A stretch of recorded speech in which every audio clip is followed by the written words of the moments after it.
예원아 UR에 네. 나 들어갔는데 지금. 네네네. 너 왜 안 들어와? 들어갈게요. 아니 녹화. 지금밖에 없어. 녹화 어떻게? 녹화해서 해야 돼? 네, 용 오빠가 저한테 와가지고 해달라고. 왜? 그거 기록 남겨야 된다고 해가지고. 지금 된 것 같은데? 해봐. 이거 지금 기록 중이에요. 녹화. 안녕. 예, 안녕하세요. 야. 이렇게 어두워요?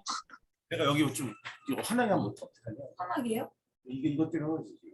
이거 칠까요? 저 대표님 목소리는 전달이 잘 되는 것 같습니다.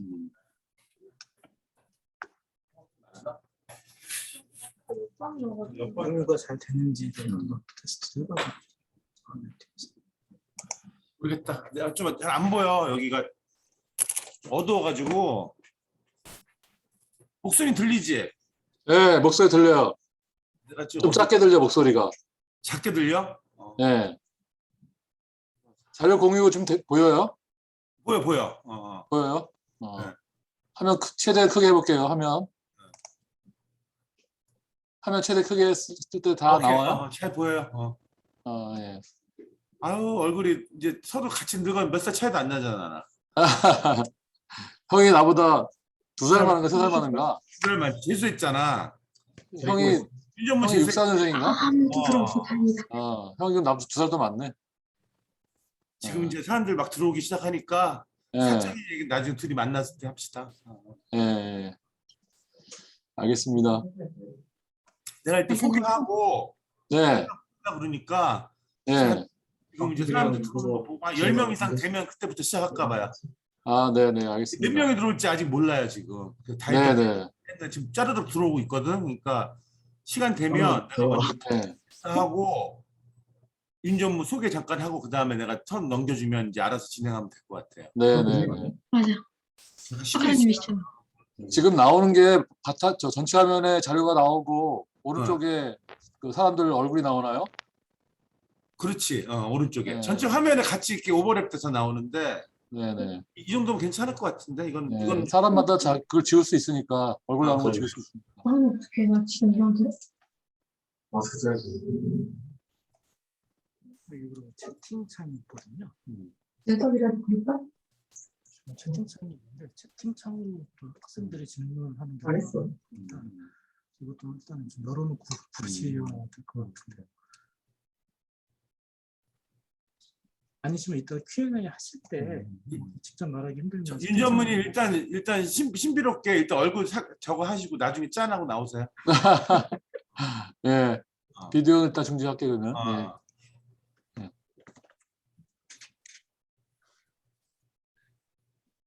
젊은이라고 대화 재미도 좀 있을 것 같은데. 질문은 채팅창으로 해도 되고. 네, 그것도 제가 다 얘기를 이따가 이제 내가 하면 그때 이제 내가 바톤 넘기면 그런 얘기를 해도 되고 나중에 Q&A 시간을 따로 가질 수도 있으니까 가져야 될 것 같아요. 제가 뭐 강의만 따지면 한 50분 할까? 45분, 50분 정도 될 것 같은데. 네.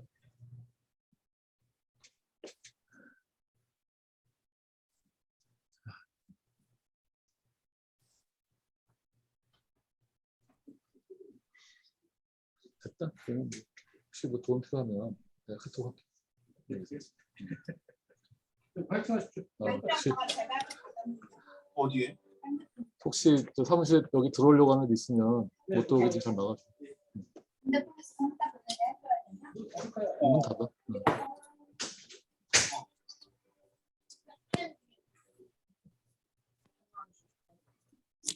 자, 안녕하세요. 제 말 다 들리나요? 지금 들어오신 분들 학생들 채팅창으로 좀 답변 좀 해주실래요? 지금 잘 들리는지?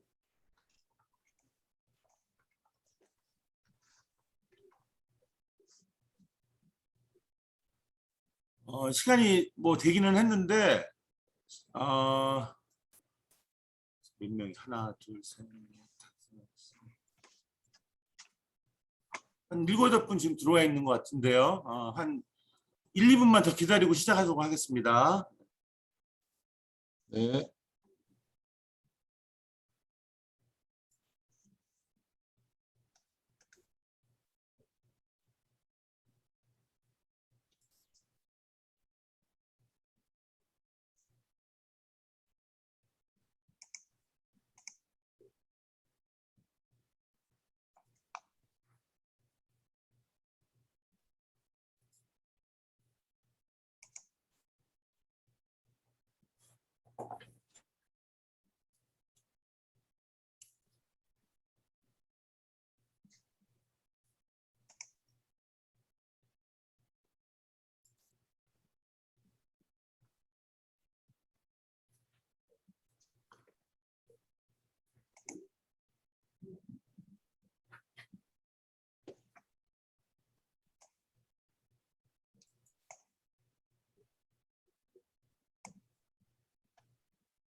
지금까지 안 들어온 거 보면 더 들어올 것 같은데 하지만 일단 시간이 됐으니까 시작하도록 하겠습니다. 안녕하세요. 저는 응용사업과 학과장 김성욱이라고 하고요. 많은 그 학생들 제가 다 알 것 같긴 한데 얼굴하고 매치는지 안 됐고 몇 명은 제가 알고요. 오늘 그 저희 단과대에서 기획한 이제 그 취업 관련 특강이 응용수학과가 처음으로 하게 됐습니다. 그래서 오늘 모신 분은 아주 어렵게 모셨는데요. 여기 지금 대표 첫 화면에도 보이지만 그 미래에셋증권 IT 부문 대표이신 윤성범 전무님이시고요. 간단하게 양력을 소개해드리고 제가 윤 전무님께 넘겨드리면 그때부터 강의 시작하도록 하겠습니다. 분은 서강대학교 수학과 저하고 같이 비슷한 시기에 같이 다녔고요. 제 후배이긴 한데 그다음에 그 주요 경력으로는 이제 현재 금융투자협회 CIO 협의 회장으로 지금 재직 중에 있고 그다음에 CIO 포럼 주최해서 올해 CIO 금융부문상 수상 연력이 있습니다. 그리고 미래에셋증권에 오래 계셨고 IT개발 본부장, 감사실장, 퇴직연구본부장들 역임을 하셨고요. 현재는 방금 설명드린 바와 같이 IT 부문 대표로 계십니다. 그래서 오늘 그 강의할 주제는 여기 보이시다시피 디지털 시대의 금융과 인재상이 되겠습니다. 그래서 한 50분 정도로 예정을 하고 있고요. 강의는 내지는 1시간. 그다음에 나머지 한 20-30분은 Q&A 세션을 갖도록 하고요. 중간중간 혹시 질문사항이 있으면 채팅창을 통해서 해도 좋고 그다음에 이제 어차피 1시간 강의 후에는 이제 전부 그 자유롭게 이제 Q&A 세션 할 거니까 그때 뭐 필요한 거 있으면 몰아서 해도 되고요. 네, 일단 넘겨드리겠습니다. 윤 전무님 이제 시작하시죠. 네. 안녕하십니까. 네, 미래에셋증권의 윤성범 전무입니다.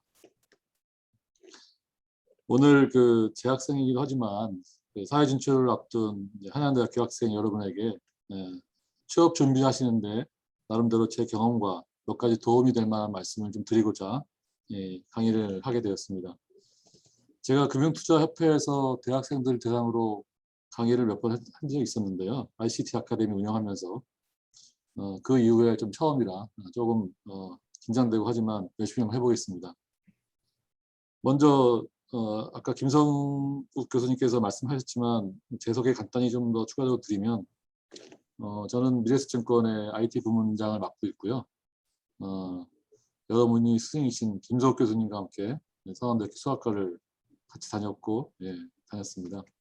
그리고 이제 첫 직장으로는 이제 보험사의 상품개발실, 수학과나 이런 친구들이 많이 가죠. 상품개발실 잠깐 1년도 안 되게 근무하다가 적성에 좀 안 맞는 것 같아서 바로 이듬해 그 당시 한신증권, 지금은 한국투자증권이라고 하는데 거기 전산실로 신입사원으로 입사했었습니다.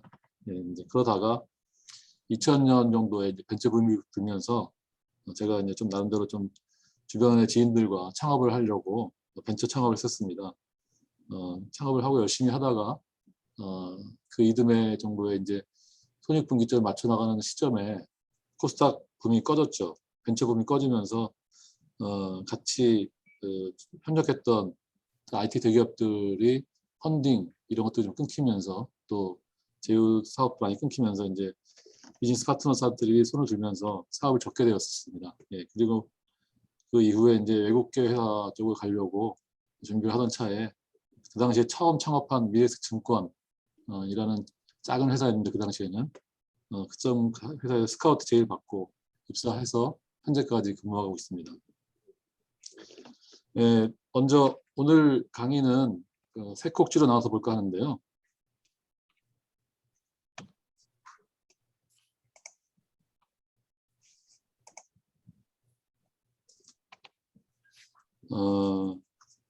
첫 번째로는 이제 여러분들이 그 증권회사 또는 금융투자회사라고도 하는데 이런 회사에 좀 지원하는 관심이 있으시거나 지원하실 의향이 있으시면 과연 증권회사, 금융투자회사가 어떤 일을 하고 어떤 곳인가 또 어떤 분야가 있는가 이런 부분이 먼저 좀 의문이 좀 해소가 돼야지 여러분들이 이해하시는 도움이 될 것 같아서 먼저 금융투자회사가 어떤 일을 하는 것인지 또 어떤 준비가 필요한지 입사하기 위해서는 이런 내용들이 자료와 함께 짧은 동영상도 보시게 될 것 같고요. 그리고 이제 그 관련돼서 디지털 시대에서 향후의 금융투자회사는 어떻게 변화할 것인가 이런 부분도 좀 말씀을 드릴 겁니다. 그리고 두 번째는 일반적인 회사가 모두 그러하지만 바람직한 인재상 또 갖춰야 될 소양 이런 부분들 가장 중요한 부분인 것 같은데 이런 부분에 대해 말씀을 좀 드리고요. 네, 마지막으로 이제 그 Q&A 시간, 질의응답 시간을 가지려고 합니다. 이과생이 금융투자회사, 증권사에 맞을까 하는 의문이 많이 드실 수 있는데요. 요즘은 이과생들이 많이 진출해서 대활약하는 분야가 많이 있습니다. 이제 앞으로 설명드리겠지만 그런 분야가 많이 있으니까 관심 가지시고 잘 봐주시기 바랍니다. 제가 뭐 미리 말씀드리지만 전문 강사가 아니라서 실수하거나 버벅대더라도 넓은 마음으로 양해 부탁드리고요. 강의 시작하도록 하겠습니다. 먼저 증권사, 금융투자회사는 어떤 일을 하는 곳인가를 먼저 말씀을 드리려고 합니다. 잘 들리시나요? 네네. 저걸로 답변하세요. 저기 네네.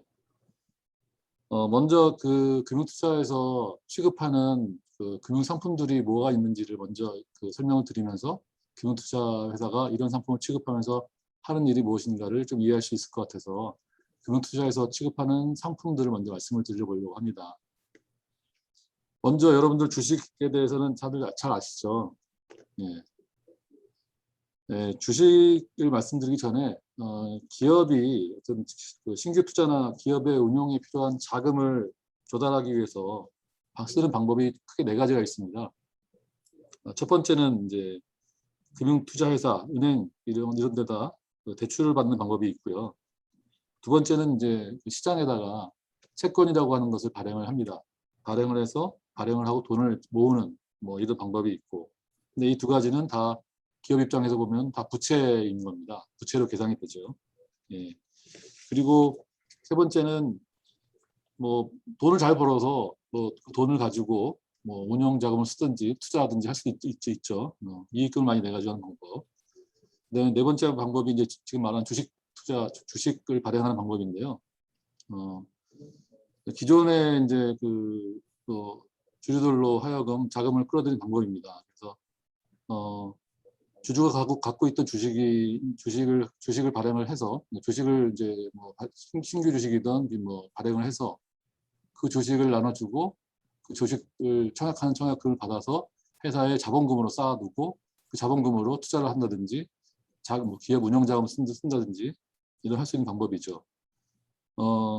근데 어쨌든 이런 주식들을 뭐 주식회사로서 이제 설립이 되면 일정 정도의 요건이 되면 거래소에 상장할 수 있는 자격이 됩니다. 한국거래소에. 그래서 주식거래소에 상장을 하게 되면 실제로 이제 여러분들처럼 HTS나 또 창구에서 MTS에서 매매를 할 수 있게 되죠. 그래서 거래소에서 거래할 수 있는 주식을 상장 주식이라고 하고 그 회사를 상장 회사라고 합니다. 예. 상장하려는 회사가 주식을 이제 어떻게 모집하냐면 공개적으로 이제 모집을 하게 되는데 일반인들에게 이제 청약을 받고 청약 받은 다음에 청약금을 받고 일정 한 열흘 정도 뒤에 그 경쟁률에 따라서 주식을 배분합니다. 배분하고 나머지 돈을 돌려드리고요. 그리고 한 3, 4일 있다가 바로 거래소부터 상장을 시작하게 됩니다. 최근에 여러분들 혹시 잘 아실지 모르겠지만 엄청난 게임주죠. 크래프톤이라는 회사가 지난 8월 10일 날 상장을 했고 뭐 카카오뱅크 뭐 이런 부분도 지난주 금요일 날 상장을 했었습니다. 예. 그리고 이제 주식 다음에 채권이라는 게 있습니다. 채권은 좀 전에 잠깐 말씀드리긴 했지만 보통 이제 돈을 빌릴 때 써주는 차용증 같은 개념입니다. 개인과 개인이 이제 돈을 빌릴 때는 차용증을 쓰기도 하고 하지만 이제 은행에서 이제 대출 받을 때는 뭐 대출 증서 같은 게 있지만 기업이 채권을 발행하고 그 증서를 발행하면 증서가 이제 내가 일정한 시간이 지나면 이자도 받을 수 있고요. 근데 그거를 이제 이자만 받는 게 아니고 내가 돈이 필요할 때는 또 거래소에서 팔기도 하고 또 금융기관 창구에서 또 팔기도 하고 그렇습니다. 예, 그래서 이게 이런 것이 채권이라고 하는데 요즘에는 이제 실물로 이렇게 채권을 발행하지 않고 전자적으로 발행하기도 합니다. 근데 이 발행 주체가 이게 국가면 국채고 뭐 지방기관이나 지방정부가 발행하면 지방채, 공공기관에서 발행하는 건 특수채, 일반 기업이 발행하는 건 회사채라고 합니다. 그리고 이제 뭐 여러분들이 좀 생소하실 부분인데 선물과 옵션이라는 게 있습니다. 선물이라는 개념은 현물이라는 개념과 대치되는 개념으로 선물이라는 표현을 쓰는데요. 퓨처 그리고 옵션 이 두 가지가 다른 상품입니다만 어쨌든 미래의 가치를 놓고 판단하는 상품인데요. 쉽게 얘기해서 이제 미래의 일정 시점에 주식이나 주가지수 또 뭐 금, 원유, 구리 이런 상품들의 가격이 어느 정도 가격에서 가격이 형성될 것인가를 판단해서 각자가 판단하는 겁니다. 판단해서 예상되는 가격으로 오늘 현재 시점에서 거래소에서 사고 파는 겁니다. 예를 들어서 뭐 주가 지수라고 하는 코스피 200 지수가 있는데요. 그 지수가 100이라고 하면 3개월 뒤에 이제 100이 현재 가격이 100이지만 120이 될 것 같다. 120이 되는 게 적정하다라고 판단을 하시는 분은 현재 선물 가격이 120보다 아래였다 그러면 사는 거죠. 기대보다 내가 생각했던 것보다 싸다 하면 살 수 있는 거고요. 120? 난 그렇게 120 안 봐. 그러면 120 높다 하면 팔 수 있는 겁니다. 그래서 선물이라는 것도 상품이고 그거 미래의 가치를 미리 예상해서 현재 오늘 시점에서 타고 파는 것을 선물이라고 합니다. 옵션은 이제 선물과 비슷한데 선물과 같이 이제 미래의 가격을 예상하는 건 동일합니다. 동일한데 미래 예상 가격대로 사고 팔 수 있는 권리 또는 의무를 오늘 사고 파는 개념입니다. 권리와 의무. 그러니까 미래에 내가 어느 가격에 그 주가 지수나 주식을 살 수 있는 권리를 오늘 얼마에 내가 사고 팔 건지 이제 이렇게 매매하는 게 옵션입니다. 예. 그래서 마찬가지로 현재 코스피 지수 200이 코스피 200 지수가 100이고 3개월에 120 이상이면 120 가격에 코스피 200 지수를 살 수 있는 권리를 지금 사거나 파는 그런 상품입니다. 조금 어려운 내용이었죠.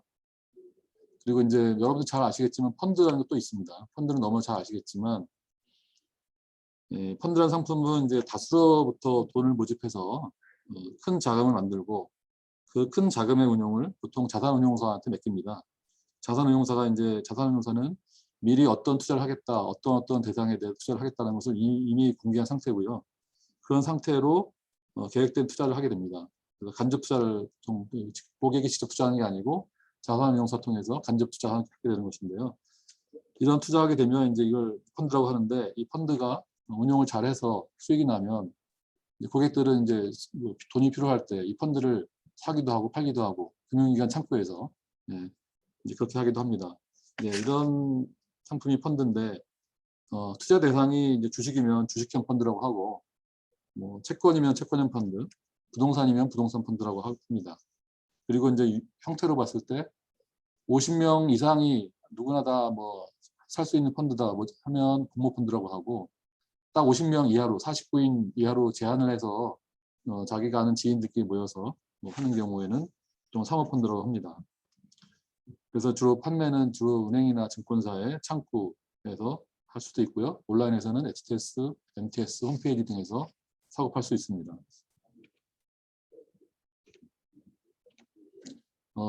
간접투자 상품의 이제 펀드 말고 또 레버 카운트라는 게 하나 있는데요. 레버 카운트도 이제 펀드처럼 고객이 직접 매매하진 않지만 거래하지 않지만 제3자에게 위탁해서 보통 증권사인데 증권사한테 위탁해서 내 자산을 네가 알아서 좀 투자해 주세요 하는 겁니다. 그래서 랩이란 말은 좀 랩으로 씌운다는 얘기죠. 여러분들 잘 아시겠죠. 랩을 씌운다 뭐 이렇게 이런 표현인데 고객이 직접 주식 계좌나 펀드 계좌에서 자기가 사고 팔면서 투자하는 게 아니고 증권회사가 고객을 대신해서 고객 계좌에서 고객 자산을 사고 팔면서 수익을 내주는 그리고 증권사는 그 대가로 수수료를 받는 이런 계약 서비스입니다.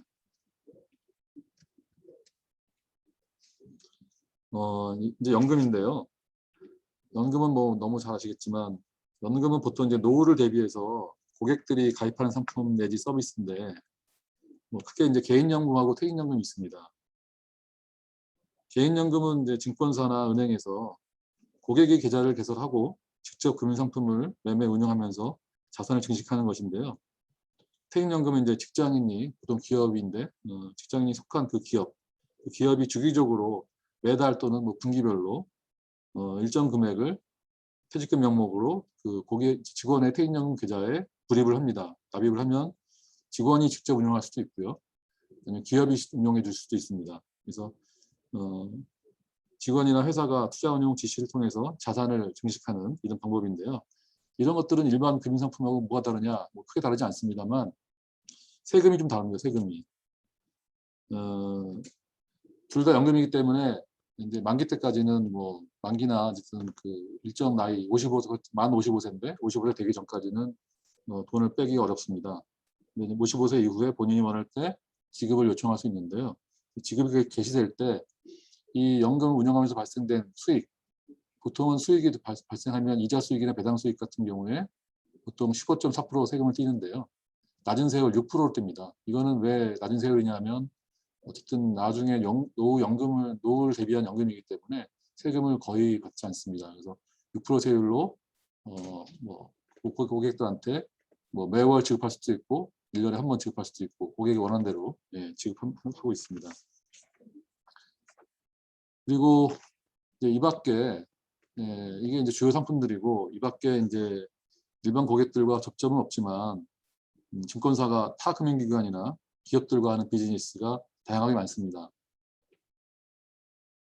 그럼 미래에셋증권 이제 저희 회사 이제 최근에 입사한 신입사원들이 있습니다. 신입사원들이 직접 소개하는 이제 각 부서에서 하는 일과 준비하면 취업에 도움이 되는 내용에 대해서 준비된 동영상을 간단하게 보시겠습니다. 동영상 시작부에는 저희 회사 홍보 영상이 짧게 들어가 있는데요. 부담 갖지 마시고 그냥 한번 봐주시기 바랍니다.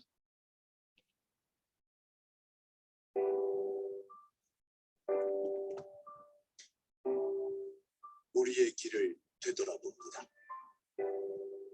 처음부터 지금까지 흔들리지 않는 원칙과 철학을 바탕으로 성장한 미래셋을 다시 봅니다.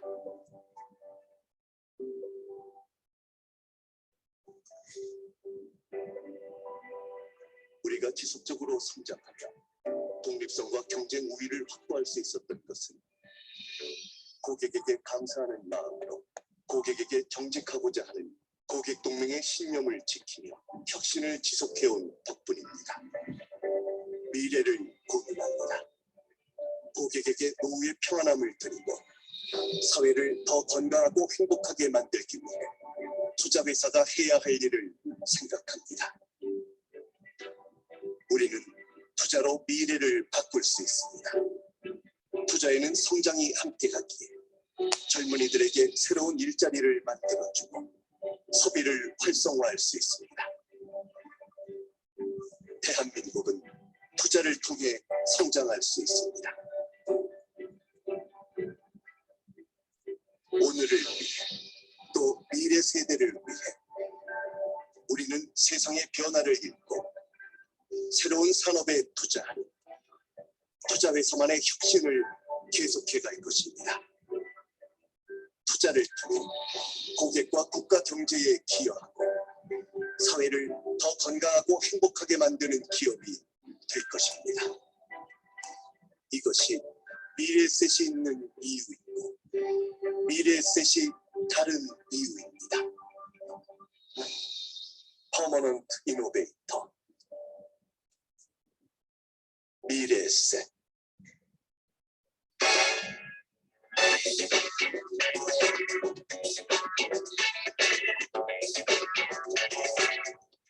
IB는 인베스트먼트 뱅킹, 즉 투자은행이라는 뜻입니다. 은행과 달리 증권회사의 IB는 미래 성장 전제력이 높은 기업에 보험 자본을 투자하고 기업의 라이프 사이클에 맞춰 IPO나 M&A 등을 통해 성장할 수 있도록 돕는 일을 하고 있습니다. 그럼 IB는 구체적으로 무슨 역할을 할까요? IB의 가장 중요한 역할은 대규모의 투자 자금을 필요로 하는 기업들의 기업의 사업성과 생산성을 기반으로 자본시장에서 직접 자금을 조달하는 것을 지원하는 것입니다. IPO, 유상증자, 회사채 발행, 주식 관련 사채 발행 등이 여기에 해당됩니다. 다른 한편으론 혁신적인 아이디어를 가지고 있지만 아직 사업이 본격적인 성장기에 진입하지 못해 자본시장에서 직접 자금 조달을 하기 어려운 기업들을 발굴하여 PI, PE 투자를 통해 증권회사가 직접 모험 자본을 투자하는 역할도 수행하고 있습니다.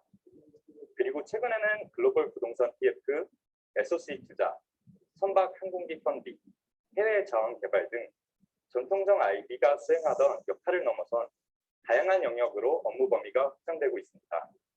큰 틀에서 IB를 설명드렸지만 실무를 접해보기 전에는 어떤 일을 하는지 이해도가 부족하기 마련입니다. 그래서 IB를 지원하는 분들이 준비하면 옛날 아니 에이프릴 플래시 아니야? 레몬그라스야 다른 거. 에이프릴 플래시. 가 어떤 분야인지에 대한 이해도입니다. 위로 올리니까 당연히 IB를 하고 싶다는 없습니다. 하고 싶은 직무에 대한 스터디를 하며 필요한 자격증이 있다면 준비하시는 것이 좋습니다. 직무 스터디는 발행된 회사채 및 펀드의 투자 계획서를 읽어보는 방법을 추천드리며 자격증은 투자자산운용사나 CFA 등 관련 직무에 대한 이해도를 넓힐 수 있는 것이 좋습니다. 또한 관심 분야에 대한 공부와 인턴 경험을 통해 직무에 대한 열정을 보여줄 수 있을 것 같습니다. 미래에셋 증권의 트레이딩 부문은 글로벌 네트워크와 금융 인프라를 바탕으로 독립된 투자 전문가로서 금융상품과 연계된 운용 또는 자기자본 운용 등을 통해 안정적이고 꾸준한 수익을 창출하는 역할을 하고 있습니다. 개인과 기관 투자자의 투자 니즈를 충족하기 위해 지수, 외환, 신용, 원자재 등을 기초자산으로 다양한 파생 결합 증권 등을 개발하여 투자 기회를 제공하고 있으며 이러한 금융 투자 상품과 연계하여 해지 운용을 하고 있습니다. 더불어 국내 최대 규모의 글로벌 네트워크 기반으로 경쟁력 있는 글로벌 기업의 중장기적 관점에서 투자하고 채권, 외환, 파생 상품 등을 운용함에 있어 다양한 선진 트레이딩 기법을 적용함과 동시에 철저한 리스크 관리를 통해 안정적인 수익과 자본 이익을 창출하기 위해 노력하고 있습니다. 트레이딩 부문에서 근무하기 위해서는 직무에 대한 전문성과 직접 역량이 무엇보다 중요하다고 생각합니다.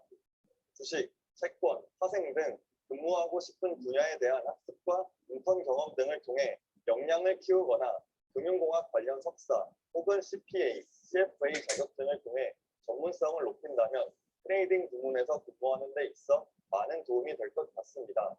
알고리즘 트레이딩 등 AI 기반의 트레이딩 기법도 중요해지는 만큼 IT 혹은 디지털 역량도 점점 중요해지는 것 같습니다. 추가적으로 시시각각으로 변화하는 시장에 대해 다양한 대내외적인 글로벌 이슈들에 대해 관심을 가지고 분석하고 예측할 수 있는 능력이 중요합니다. 이를 위해 평소 뉴스를 꾸준히 챙겨보고 정치나 경제에 관심을 가진다면 많은 도움이 될 수 있을 것 같습니다.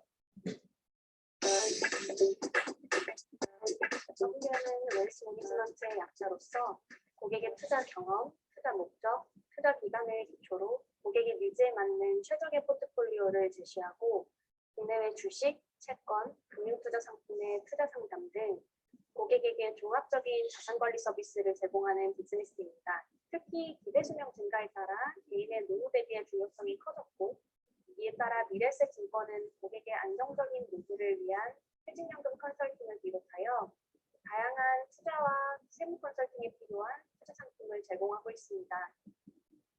또한 투자의 지역이 국내에서 해외로 넓어지고 대체 투자 상품 등 투자의 수단이 다양해짐에 따라 개인의 자산관리 서비스에 대한 수요는 점점 높아질 것입니다. 미래에셋 증권의 WM 비즈니스 부문은 이러한 고객의 니즈에 발맞춰 고객의 성공적인 자산운용과 평안한 노후를 위해 기여하고자 노력하고 있습니다. 증권회사의 WM 부문에서 근무하기 위해 필요한 역량을 소개해드리겠습니다. 다양한 고객들의 니즈에 맞는 투자 대안을 제시하기 위해서는 무엇보다 금융, 경제 지식을 포함하여 다양한 분야에 대한 지식과 통찰에 기반한 융합적 사고 능력이 필요합니다. 고객을 최우선으로 생각하는 마음과 높은 수준의 윤리의식 또한 WM이 반드시 갖추어야 할 역량이라고 생각합니다. 그리고 WM 직무의 지원을 희망하신다면 세상의 변화에 대한 관심을 꾸준히 가지는 것이 좋을 것 같습니다. 금융이나 경제와 관련된 내용이 아니더라도 정치, 사회, 생활문화 등 다양한 세상의 변화가 투자의 영역에 어떤 변화를 가져올 수 있을지, 어떤 주제로 고객과 이야기를 할 수 있을지 짚어보는 연습이 필요합니다. 또한 금융 관련 자격증을 하나 정도 준비하신다면 금융권에 대한 관심과 준비성을 보일 수 있을 것이라 생각합니다. 리서치는 국내 및 글로벌 기업과 산업, 경제 시황 등을 분석하고 전망하는 곳입니다.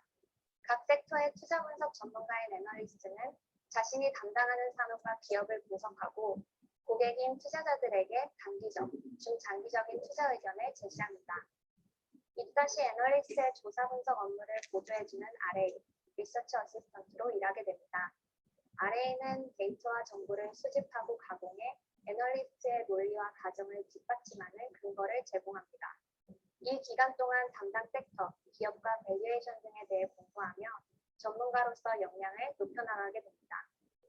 RA 그리고 주니어 애널리스트로 성장하기 위해선 크게 세 가지 역량이 요구됩니다. 첫 번째는 정보 수집 능력입니다.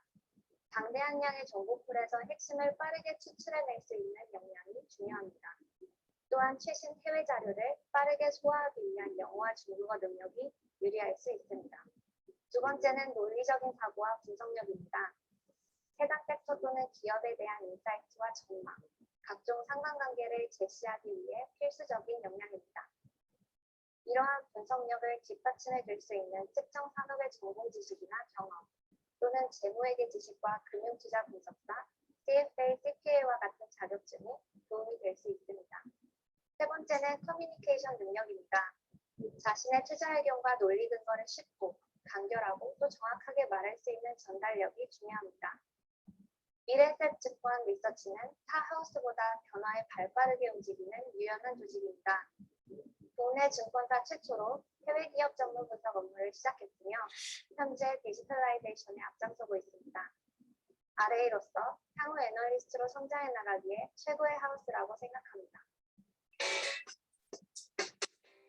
미래셋 증권은 글로벌 네트워크를 기반으로 전 세계의 다양한 우량 자산을 발굴 및 투자하고 있습니다. 세계 10개 국가에 진출하여 지역이나 국가의 특성에 따라 IB, 트레이딩, TBS 등 비즈니스 모델을 구축하여 성공적인 해외 진출 모델을 만들어가고 있습니다. 또한 글로벌 세일즈 플랫폼인 원아시아 에퀴티 세일즈와 글로벌 자산관리 사업을 전개하여 전 세계 모든 고객들이 미래셋 증권의 네트워크 안에서 통합적인 투자 서비스를 경험할 수 있도록 사업을 확장하고 있습니다. 미래셋 증권의 글로벌 사업의 목적은 협소한 국내 시장의 편중된 투자를 해외로 분산하여 안정적으로 관리하는 데 그 의미가 있다고 생각합니다. 이러한 관점에서 미래셋 증권의 글로벌 사업은 사회적 책임을 적극 실천하는 데 큰 역할을 하고 있으며 이를 통해 임직원들이 자부심을 가지고 일할 수 있다고 생각합니다. 미래셋 증권의 글로벌 부문에서 성공적으로 업무를 수행하기 위해 필요한 역량은 금융산업 관련 지식, 해외 정치, 경제에 대한 이해, 그리고 해외 리포트 및 기사를 읽고 이해할 수 있는 수준의 커뮤니케이션 능력이라고 생각합니다. 이 세 가지 역량은 해외의 신규 투자를 발굴하고 검토하는 데 가장 기초가 되는 분석 툴이며 입사 이후에도 꾸준히 발전시켜야 되는 역량이라고 생각합니다. 글로벌 사업에 관심이 있는 지원자들의 경우에는 현재 일어나고 있는 세계 경제나 정치 현상에 대해 본인 나름대로 연구해보고 정리하는 시간을 가져보시기 원합니다. 또한 저희 회사가 진행하고 있는 여러 가지 글로벌 사업에 대해 이해하고 오신다면 입사 이후 큰 맥락에서 도움이 될 수 있을 거라고 생각합니다.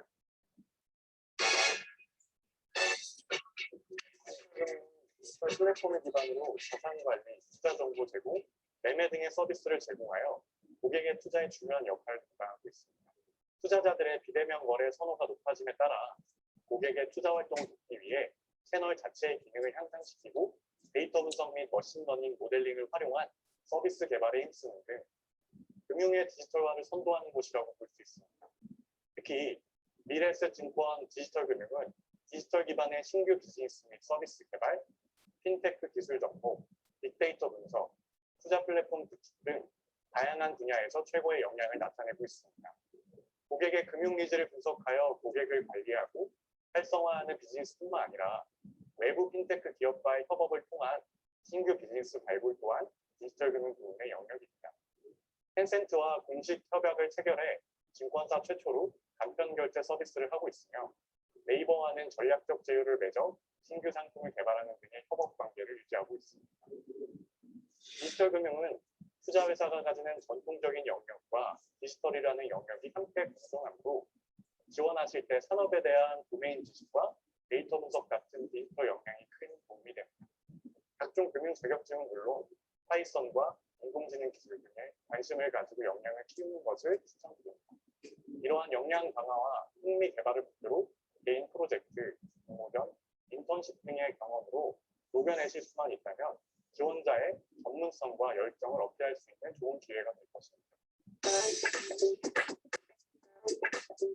증권회사의 IT는 고객이 온라인을 통하여 주식 및 각종 금융 상품을 접하고 매매할 수 있도록 다양한 시스템을 개발, 운영하고 내부 전산 시스템을 관리하는 일을 합니다. 대표적인 트레이딩 매체인 MTS, HTS를 개발하는 일부터 네트워크, 서버, 클라우드와 같은 인프라를 구축하고 관리하는 일, 사이버 침해 사고를 대비해 정보보호 관리 체계를 수립하는 일 등 다양한 일들을 수행하고 있습니다. 특히 미래에셋증권 IT는 국내 최대 규모의 해외 주식 트레이딩 플랫폼을 기반으로 다른 업종과의 디지털 융합 등 적극적이고 다양한 개발을 통해 고객에게 유용한 금융 서비스를 제공하고 있습니다. IT에서 분화하기 위해선 개발 역량이 필수입니다. 하지만 개발 역량은 대다수의 IT 공신자들이 기본으로 갖추고 있는 역량이기에 저는 커뮤니케이션 스킬을 훈련할 것을 추천드립니다. 전산 개발을 위해서는 현업 부서들에서 요구하는 여러 가지 요건을 정리하기 위해 여러 차례 회의를 진행하고 수시로 담당자들과 대화를 나누겠습니다. 커뮤니케이션과 협업 능력이 개발 능력만큼 중요하기에 학교 생활에서도 팀 프로젝트 수행 경험을 많이 가져보시기를 바랍니다. 또한 장애 발생 없이 안정적 고객 서비스 제공을 최우선 목표로 일을 하는 곳이기 때문에 꼼꼼함을 겸비하는 것도 중요하다 생각합니다.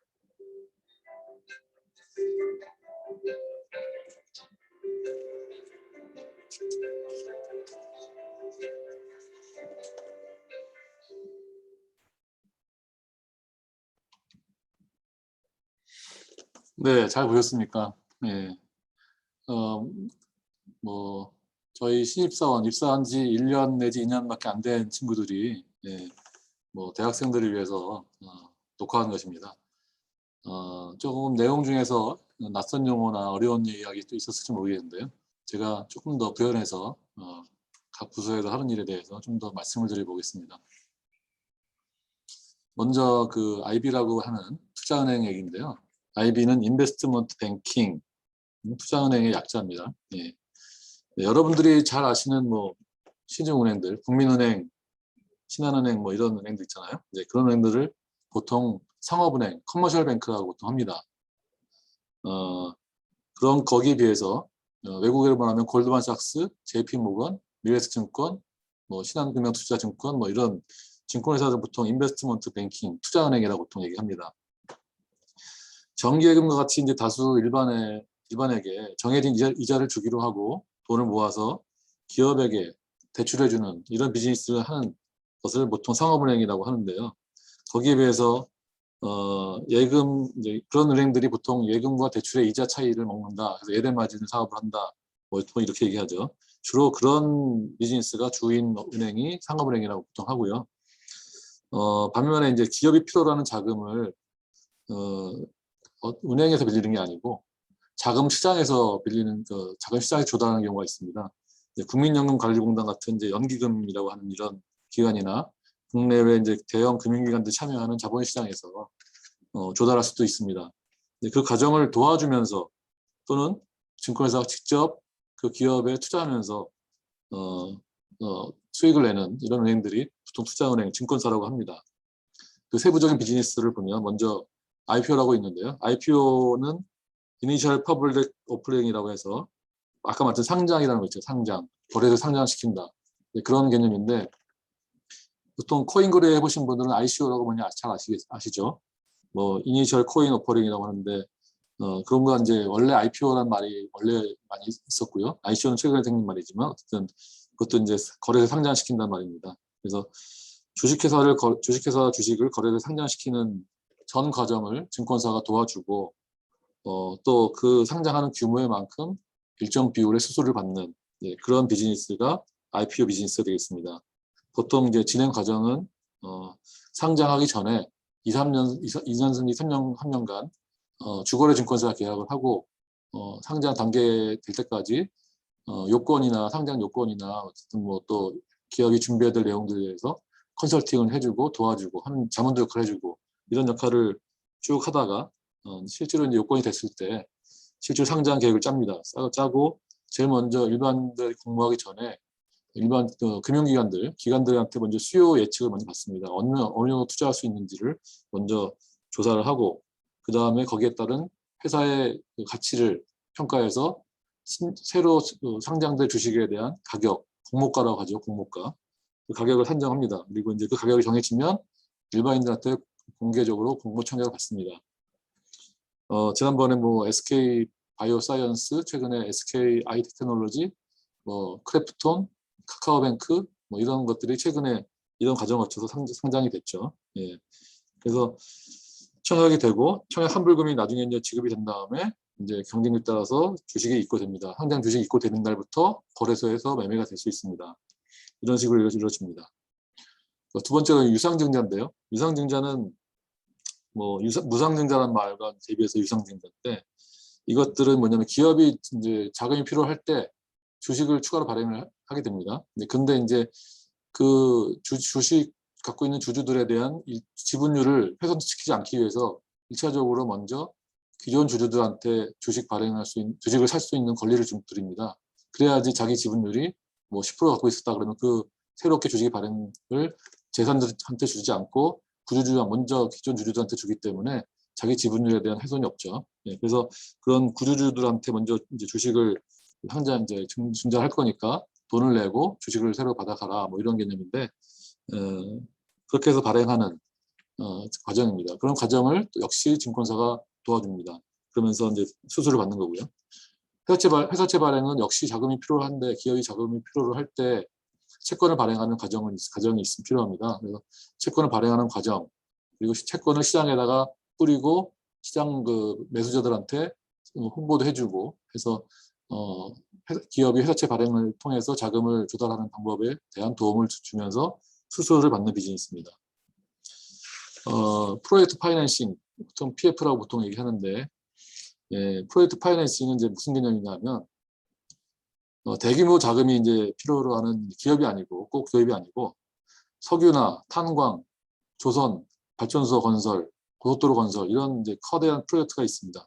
이 프로젝트를 할 때 정부에서의 돈이 부족할 수 있고 또 민간 자본이 투여되기도 하는데 이제 이런 민간 자본이 이제 그런 프로젝트에 투자를 할 때 증권사가 중개를 해주게 됩니다. 그래서 증권사가 이 사업을 평가하고 분석해서 이 향후에 이제 그 사업이 완성이 됐을 때 발생하는 이익이나 이런 것들을 담보로 해서 금융기관이 장기간 돈을 빌려주게 됩니다. 그리고 돈을 주고 일정하게 이제 그 따박따박 이자를 받아내거나 최종적으로 만기 때 투자금을 회수하는 이런 방식이 프로젝트 파이낸싱인데요. 최근에는 이제 기업이 이제 좀 부실해져가지고 워크아웃이나 법정관리, 하위 절차가 진행 중일 때 이 기업 수요에 대해서 이 방식을 도입하기도 합니다. 이 프로젝트 발주의 주체, 뭘 보고 투자하느냐? 보통은 이제 기업에 대한 투자할 때는 기업의 신용을 보고 투자하는데 이 프로젝트는 기업을 보고 투자하지 않습니다. 프로젝트 사업성을 보고 투자를 하게 되죠. 그래서 프로젝트 자체의 사업성이 얼마나 있는지, 수익성이 얼마나 있는지, 그리고 또 한 가지 사업을 추진하면서 오랜 시간이 걸리고 많은 또 여러 가지 이벤트가 벌어질 수 있는데 그때 발생할 수 있는 위험이 없는지 이런 부분에 대한 분석을 통해서 그런 것들이 이제 어느 정도 분석이 끝나면 시장에서 자금을 모집하고 투자하게 되는 것입니다. 이제 이 과정 속에서 중개해주기도 하고 직접 증권사가 투자해서 이익을 얻기도 합니다. 이제 이런 비즈니스고요. 대체 투자는 알터너티브 인베스트먼트라고 해서 보통은 이제 주식 채권이 전통적인 투자 상품이었는데 주식 채권이 아닌 나머지 모든 상품들, 보통은 이제 뭐 상호펀드, 헤지펀드, 부동산, 벤처기업, 원자재, 뭐 선박, 뭐 광산, 뭐 이런 자원, 뭐 이런 등등 해서 다양한 이제 투자 상품들이 있는데 이 상품에다가 투자하는 것입니다. 근데 이제 일반인들 접근하기 어려우니까 증권사는 이런 대체 투자를 먼저 하고 대체 투자한 자산을 유동화시켜서 증권을 발행을 해서 일반 고객들한테 중개 판매를 하기도 합니다. 그러면서 이제 이득을 벌기도 하고요. 직접 증권사가 투자한 경우에는 증권사가 이득을 얻게 되겠죠. 뭐 대표적인 경우로 이제 프랑스의 파리에 있는 마젠가 타워를 저희가 인수하고 국내 연기금들한테 대체 투자 상품으로 매각한다든지 또 옛날에 타이틀리스트라고 있었잖아요. 골프 용품 판매하는 타이틀리스트, 골프채도 만들고 공도 만들고 하는 그 업체인데 그 회사에 대한 투자를 할 때도 마찬가지로 대체 투자를 할 수 있습니다. 이 대체 투자가 이제 이런 내용이고요. 이제 투자은행은 이제 좀 보셨고 아까 트레이딩을 이제 보셨는데 이 트레이딩 부분이 여러분들이 조금 응용수학 전공하시는 거니까 좀 트레이딩 부분에 좀 관심을 가졌으면 어떨까 싶습니다. 이 분야는 이제 수학적인 배경이나 지식이 좀 필요할 겁니다. 그래서 그런 지식을 가지고 큰 활약을 할 수 있는 분야가 아닐까 생각이 드는데 알고리즘 트레이딩이라는 것은 어떤 특정한 알고리즘 또는 AI가 투자를 할 수도 있고 그런 것들을 하려면 데이터 분석이나 데이터 사이언티스트 이런 정도도 필요하고 그것에 근간이 되는 통계나 수치 해석 이런 분야들도 관련이 좀 있을 겁니다. 그래서 알고리즘 트레이딩 또 장외 파생 상품들 등을 개발할 때 이런 수학적인 능력이 갖고 계신 분들이 좀 상당히 유리하다고 봅니다. 그래서 세부적으로 보면 이제 프롭 트레이딩 같은 경우에는 어떤 개념이냐 하면 증권사가 회사 자금, 증권사 자체 자금으로서 전 세계 거래소의 시장에 있는 다양한 상품들을 직접 매매합니다. 이제 매매해서 버는 회사 돈으로 트레이딩해서 버는 돈이죠. 그런 비즈니스를 말하는 거고요. ELS라는 게 있는데 이제 ELS 또는 또 DLS도 또 있습니다. ELS는 뭐의 약자냐면 Equity Linked Security라고 해가지고 주식 연계 증권 이렇게 얘기합니다. 그리고 DLS 여기는 안 써 있지만 DLS라는 것은 Derivative Linked Securities라고 해서 파생 결합 증권이라고 보통 얘기하는데 이게 무슨 얘기냐면 이제 소위 말하는 기초자산이라고 얘기하기도 하는데 이제 주식이나 채권, 이자율, 환율, 원자재 가격 이런 것들이 이제 어떻게 변동하느냐에 따라서 미리 정한 규칙에 의해서 내가 얼만큼 돈이 수익이 나는지 이게 결정되는 이런 상품입니다. 그래서 주식이 어떻게 움직이는지 또는 그 원유, 석유의 가격이 국제 가격이 어떻게 움직이는지 또 채권의 이자가 얼마큼 변동하는지에 따라서 내가 얼만큼 벌어들이는 게 결정되는 이런 그 상품들인데요. 보통 증권사들이 발행하게 되고 증권사 창구나 온라인에서 이런 것들을 살 수 있습니다. 사고 만약에 이제 그 기초자산이라고 하는 그런 상품들이 변동이 돼서 급변하거나 이랬을 때는 만기가 오기 전이라도 큰 수익이 난다고 하면은 다 수익을 내고 다 종료하는 이런 경우도 있습니다. 좀 어려운 얘기죠.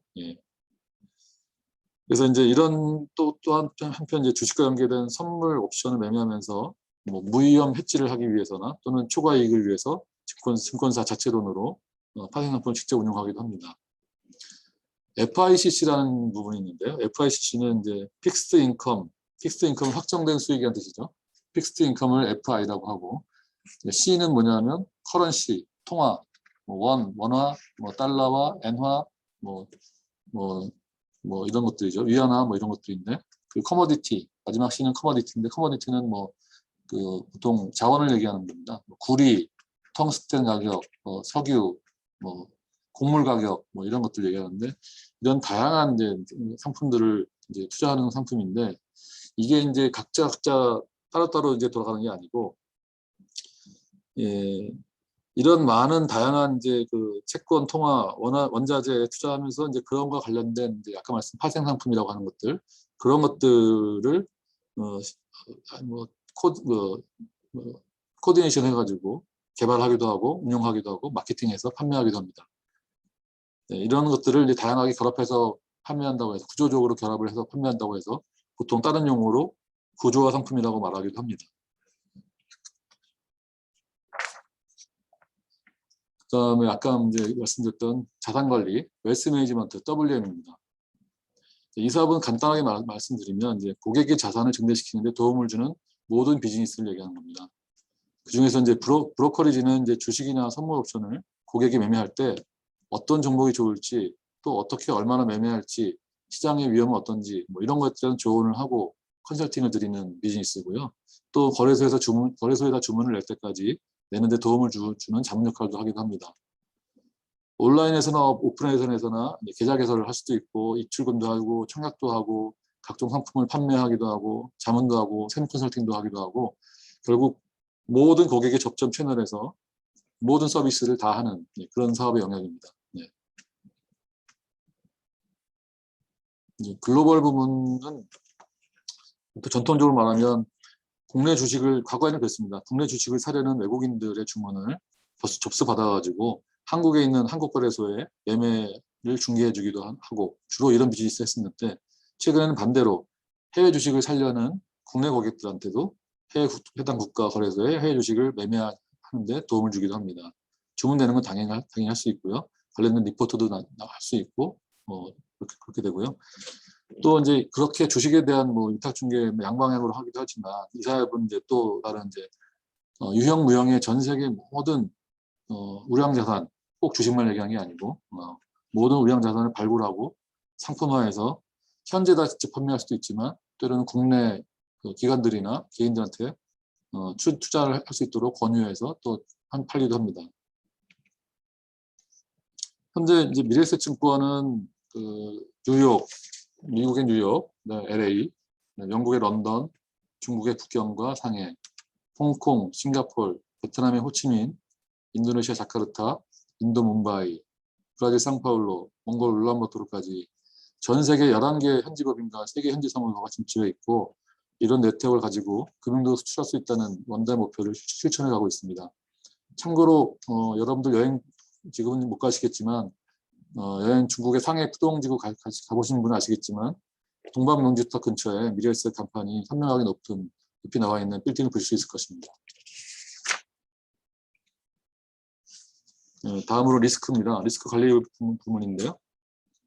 보통 리스크 관리라는 것은 결국 말 그대로 회사가 보유한 자산이 시장 환경, 결국은 이제 주가나 원자재 가격, 금리, 환율, 시장 가격 급변, 거래 상대방이 부도나거나 국가가 부도나거나 뭐 자금 유동성이 위험해지거나 기타 세계 금융위기가 오거나 이런 거에 따라서 변동이 많이 하는데요. 그런 변동에 따라서 증권사가 보유하고 있는 보유 자산이 어떤 위험인지, 얼마나 위험이 있는지를 수치화해서 측정하고 또 사전에 이제 투자 한도를 각 영역별로 배정을 해서 사전 통제하는 역할도 합니다. 또한 이제 회사 돈으로 투자하거나 인수할 자산을 회사 돈으로 어떤 투자를 하거나 인수할 때 그 대상이 안고 있는 위험이 어떤 위험이 있는지도 사전 심사를 통해서 심사하고요. 투자한 다음에는 사후적으로 또 모니터링도 합니다. 어떤 예상치 못한 위험이 발생했는지 모니터링도 합니다. 이 부서에서도 이제 특히 이제 수학적이나 통계학적 지식이 매우 많이 필요하고요. 보통 FRM이라고 하는 이제 재무 위험 관리가 좀 시험이 좀 어려운 부분이 있긴 합니다만 FRM이나 CFA는 1차, 2차가 있습니다. 이런 시험들 자격증을 갖고 계신 분이면 굉장히 우대받을 수 있는 쪽입니다. 네. 그런 자격증을 확보하시면 큰 도움이 됩니다. 리서치인데요. 리서치는 이제 아까 동영상도 보셨지만 국내뿐만 아니라 전 세계 정치 경제 흐름 분석하고 각 산업군 또는 개별 기업 분석을 통해서 투자자들이 투자 의사를 결정하는데 도움을 주는 리포트를 발간하는 일을 주로 합니다. 또 관련돼서 유튜브 방송도 운영하는데요. 저희 미래에셋증권은 스마트머니라는 유튜브 채널을 운영하고 있습니다. 보통 이제 리서치 센터 애널리스트들이 출연하고 분석 자료도 업로드하고 하는데요. 보통 구독자 수가 요새 최근에 108만 명 정도 됩니다. 리서치 분석을 할 때 이과생들의 전공 지식이 필요한 분야가 있습니다. 뭐 뭐 여러분들 이제 응용수학이시니까 그렇겠지만 뭐 화학과 나오신 분은 제약 사업이나 화학 관련된 기업들 할 수도 있고요. 뭐 공대생들은 또 공업주들, 제조업 업체들 이런 쪽으로 갈 수도 있고요. 뭐 이과생들은 좀 게임 잘하시는 분들은 게임주 분석하기도 하고, 또 인터넷 전산 쪽 전공하시는 분들은 인터넷 관련된 기업들 분석하기도 합니다. 그래서 이제 이런 쪽도 이과생들이 좀 입사 지원할 수 있는 분야 아닐까 생각이 듭니다. 그리고 이제 관리부서 중에 준법감시부서, 컴플라이언스라고 보통 얘기하는데 준법감시부서와 감사부서가 있습니다. 준법감시나 감사부서는 내부통제부서라고 보통 얘기하는데, 준법감시부서는 사전에 어떤 일을 하기 전에 사전에 위기사항이 있는지, 사전에 위험이 있는지, 법 위반이나 소비자 보호에 문제가 있는지 사전에 검토하는 부서가 준법감시고요. 감사는 그 결과로서 잘못됐을 때 징계해주는 그런 부서입니다.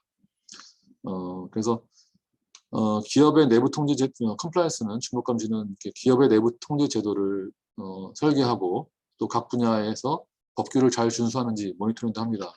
또한 이제 사전 법률 검토하고 또 외부에서 소송이 들어올 때 소송 대응도 하기도 합니다. 그리고 금융소비자 보호를 위한 정책을 수립하기도 하고 또 각종 민원 예방 활동도 합니다. 그리고 마지막으로 개인정보 보호 및 정보 보안 문제도 담당하고 있습니다. 디지털인데요. 디지털은 이제 주로 온라인 비대면 비즈니스를 주도하는 부서입니다. 요즘 흔히 이야기하는 디지털라이제이션을 주도하는 핵심 부서인데요.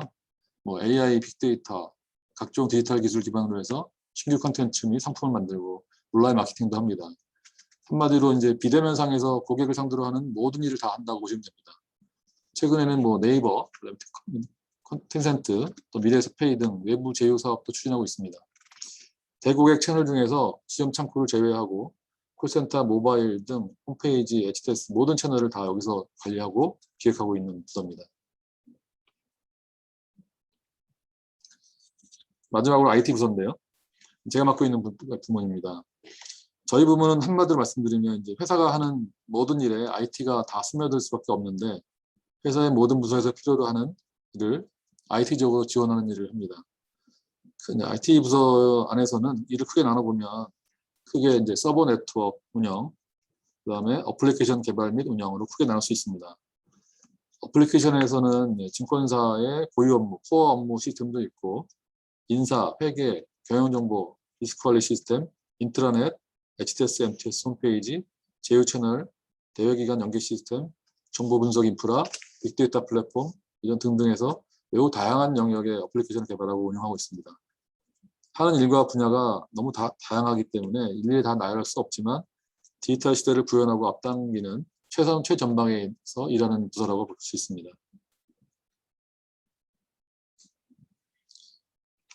이상으로 각 부서에서 하는 일과 여러분들의 신입사원들, 고참 선배들인 신입사원들이 이제 말씀한 동영상을 봤는데요. 증권회사 들어오기 위해서는 뭘 준비해야 될까? 아까 그 동영상에도 여러 가지 준비해야 되는 내용들 설명이 있었지만, 크게 보면은 기본적으로 깔고 가야 될 것은 코딩 능력이다 보시면 될 것 같습니다. 파이썬도 좋고, 아니면 다른 랭귀지도 좋습니다. R도 좋고, 특히 이제 데이터를 만지는 데 도움이 되는 코딩 능력들이 일단 기본이 됐으면 좋겠고요. 자격증 같은 경우는 여러분들이 기술사는 할 수 없으니까 정보 처리 기사 같은 거는 기본적으로 했으면 좋겠고요. 그리고 나머지 이제 증권사에 필요한 자격증들이 있는데요. 이제 다시 한번 거꾸로 보시면 금융투자협회에 자격시험 접수센터라는 그 사이트가 있습니다. 이 사이트에 들어가시면 각종 시험 종류가 나와 있는데요.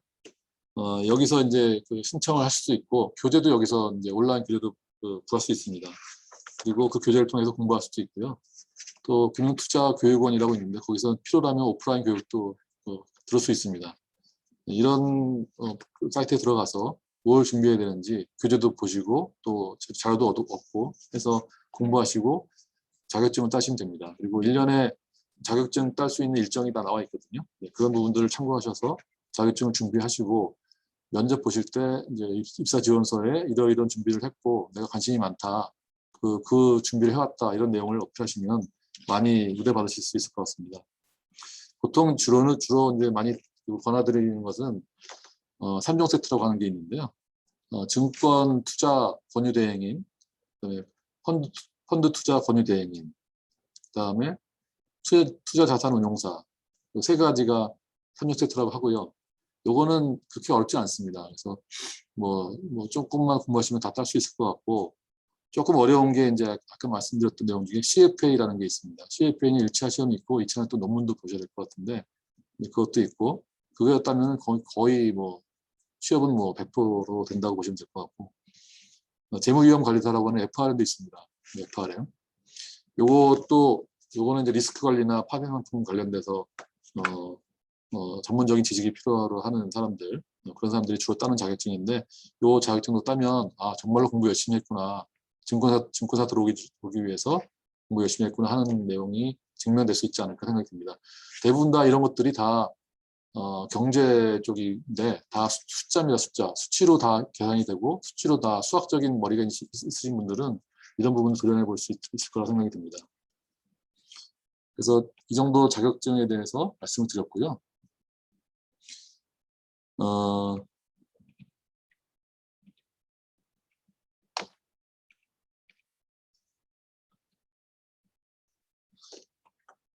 이제 각 분야에서 도움이 되시는 이제 얘기가 됐으면 좋겠습니다. 그리고 이제 두 번째 꼭지인데 인재상입니다. 인재상은 뭐 제가 드릴 말씀은 좀 간단합니다. 꼭 뭐 이게 저의 인재상은 아니고 일반적으로 많이 그렇게 생각하지 않을까 싶은 생각이 드는데, 제가 나름대로 생각하는 부분에 대해서 좀 말씀드려 보겠습니다.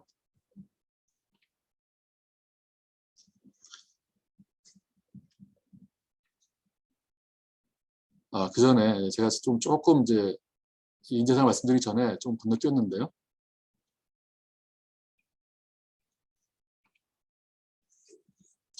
금융투자회사의 미래에 대해서 잠깐 말씀드린다고 아까 말씀드렸는데 그냥 건너뛰었네요. 예.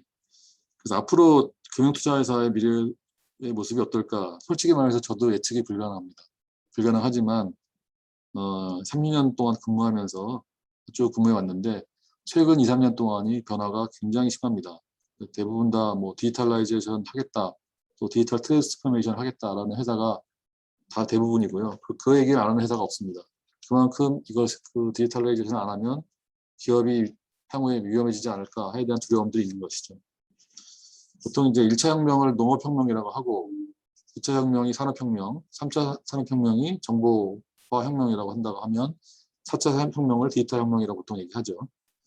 근데 이제 과연 그 4차 산업혁명이라고까지 혁명이라는 말을 붙이실 만한 변화인가, 현재 변화가, 그런 거에 대한 여러 가지 이제 갑론을박이 있을 수 있습니다만, AI나 빅데이터, AR, VR을 비롯한 메타버스, IoT, 디지털 트윈, 클라우드, 블록체인, 여러 가지 용어들이 많지만 이를 가능하게 만든 근본적인 요인은 기본적으로 컴퓨팅 파워, 그 다음에 또 결국 연산 능력이 이제 기하급수적으로 발전하는 부분이 있고요.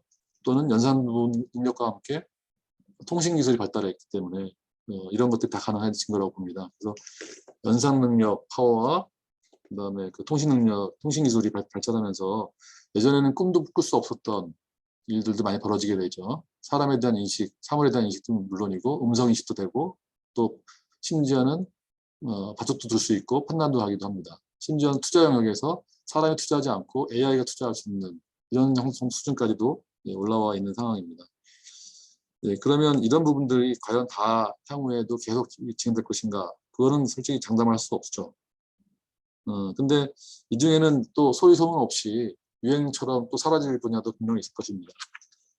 그런데 이제 그런 새로운 것들이 출현할 때, 새로운 것들이 출현하지만 또 사그라지는 것도 있는데, 사그라지는 것보다 새로 출현하는 것들이 훨씬 더 많을 겁니다. 이런 기본적인 바탕이 되는 기술들이 단독으로 움직이는 게 아니고 다른 기술들과 결합이 돼서 융합이 돼서 또 새로운 것들이 나오고 새롭게 도전하는 것들이 나오고 이렇게 되겠죠. 금융산업도 당연히 이제 이런 영향을 받을 수밖에 없는데요. 금융산업은 약간 좀 특징이 보통 이제 금융제도라고 하죠. 금융제도, 한 나라의 제도, 국제 간의 금융제도, 이런 이제 어떻게 보면 규제 산업이라고 할 수 있는데 그런 것들 조금 보호를 받는 개념이 있습니다. 아무리 새로운 세상이 오더라도 기본적인 금융 체제를 유지하려는 경향이 좀 강하거든요.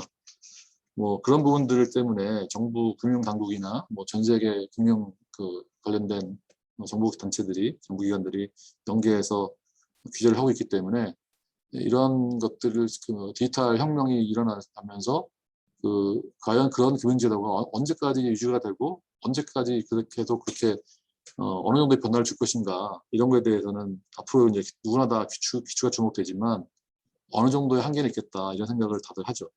네. 그렇지만 어쨌든 간에 꼬리가 몸통을 흔들다고 하듯이 어떤 게 나와서 또 금융제도나 금융 혁신을 이루어질지는 아무도 장담을 할 수 없기 때문에 늘 새로운 변화에 대한 추이를 관찰하고 또 관심을 갖고 지켜봐야 될 것 같습니다. 그럼에도 불구하고 이제 메타버스 잠깐 화면이 있는데요. 메타버스처럼 이제 무궁무진한 가능성이 있는 것들도 있고, 또 여기도 메타버스도 한계가 있죠. 뭐 AR, VR을 끼고 해야 된다든지, PC 성능이 좋아야 된다든지, 이런 뭐 하드웨어적인 뭐 제약이 좀 있겠지만, 이런 부분들이 또 어떻게 발전할지 모르니까 또 이렇게 이제 또 새로운 혁명의 요소가 싹 쓰고 있는지도 모른다, 이런 생각이 듭니다. 그래서 메타버스도 하나의 기술이 아니고 통신기술, 5G, 뭐 6G, 뭐 클라우드 데이터 센터, 하드웨어, 뭐 VR, AR, 반도체 디스플레이, 뭐 소프트웨어로 개발 엔진, 인공지능, 뭐 디지털 트윈, 로블록스, 이제 플랫폼은 또 로블록스, 뭐 제페토, 뭐 이런 거 많이 있죠. 이런 것들이 다 결합이 돼서 융합돼서 만들어진 거기 때문에 과연 저게 어느 정도까지 발전하고 어떤 산업에 영향을 미칠지는 좀 더 지켜봐야 되겠지만, 미리미리 적용될 분야가 있을지 모르는 분야에 대해서는 미리미리 실험도 해보고 적용도 해보고 투자도 해보고 하는 준비가 필요하지 않을까 싶습니다. 근데 이제 이런 것들 중에서 여러분들은 이제 응용수학과 내지는 이과생들이니까 여러분들이 지금 배우고 계신 수학, 또 응용수학, 통계, 이런 또 기초학문이 굉장히 바탕이 되거든요. 여러분들은 그런 기초학문을 공부하기 있기 때문에 상당히 유리할 거다, 저는 그렇게 보고 있고요. 그런 중요성에 대해서 인식을 깊이 하시고 지금 하고 계신 공부들을 좀 더 깊게 공부하시면 어떨까 생각이 듭니다. 그래서 결국은 세상을 바꿀 싹이 바로 수학에서 나오는 것이고, 수학을 필두로 과학의 영역에서 나오는 것이기 때문에 여러분들은 상당히 유리하지 않을까, 이런 생각이 듭니다. 그래서 여러분들이 그 변화를 선도하기 위해서 끊임없이 기초학문에 대한 공부와 함께 세상의 변화를 읽는 눈을 가지시기를 부탁드립니다. 그리고 다시 이제 돌아와서 인재사항을 말씀을 드리려고 하는데요.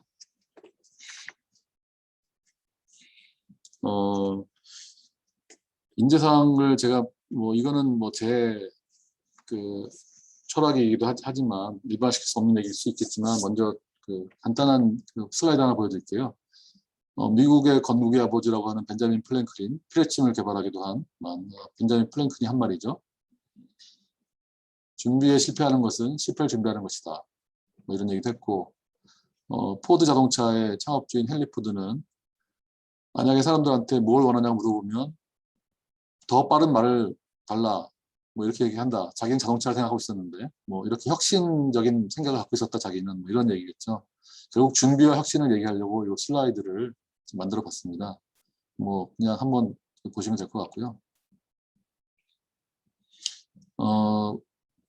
보통 면접 보실 때 제일 많이 보는 것은 이력서이기도 하고, 하지만 여러분들 말하는 내용이나 또 말투, 행동, 눈빛 하나, 이런 것들도 다 보게 됩니다. 이게 다 여러분들을 종합적으로 이야기하는 여러분들의 모습이거든요.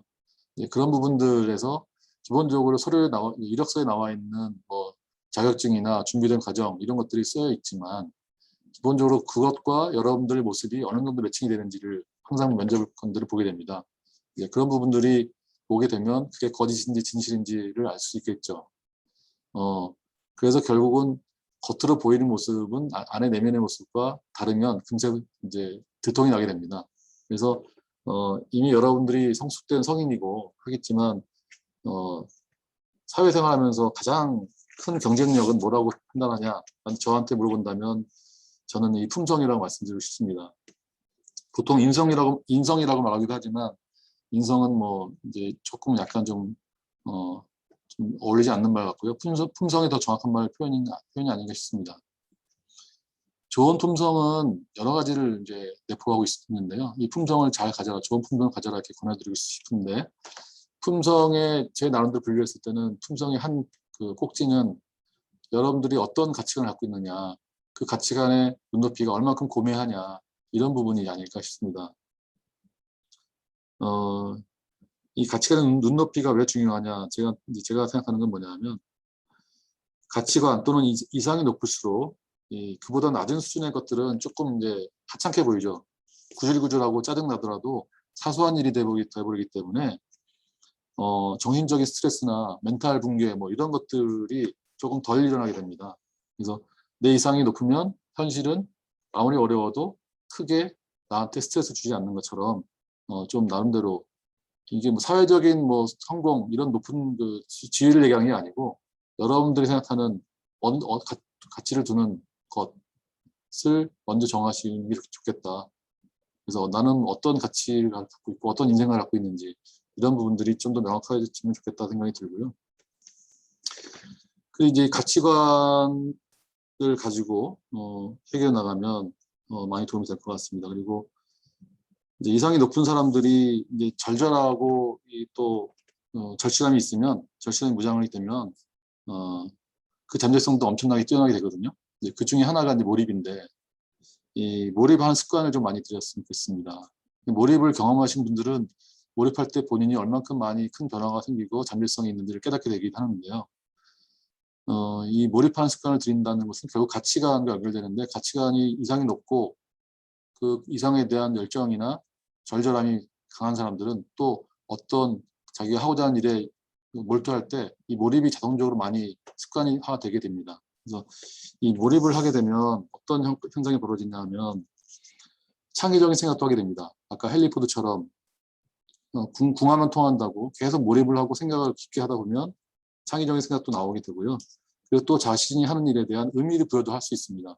내가 이 일을 하면서 이게 가치 있는 일인지 아닌지 또 여기에서 내가 어떤 가치를 얻을 수 있는지도 보게 되면서 일을 하게 되기 때문에 스스로에게 이제 그 일의 의미를 부여하고 또 스스로 보람도 느끼게 될 수 있고 그것이 또 다른 이제 도전의 자양분, 도전할 수 있는 힘이 되기도 합니다. 그리고 마지막으로 제가 드리고 싶은 말씀은 회복탄력성인데요. 좀 말이 좀 어렵나요? 회복탄력성. 절망적 상황이 오더라도 자기 스스로에 대해서 마치 태풍의 한가운데 있는 것처럼 고요하게 자신을 좀 바라보고 객관화시켜서 만약 객관화시킬 수 있다 그러면 자신의 상황을 객관적으로 인식을 해서 다시 일어날 수 있는 힘이 생깁니다.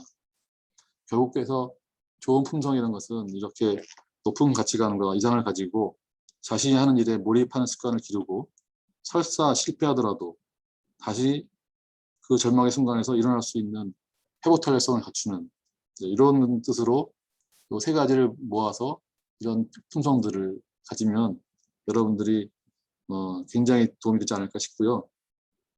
지식이나 어떤 전문성이라는 것은 지식의 양이나 전문성은 결국 이 세 가지의 결과로서 나타나는 것이기 때문에 여러분들이 전문성 갖추고 스펙 쌓고 하는 것도 중요하지만 기본적으로 본인의 품성을 기르시는 게 먼저 도움이 되지 않을까 싶습니다.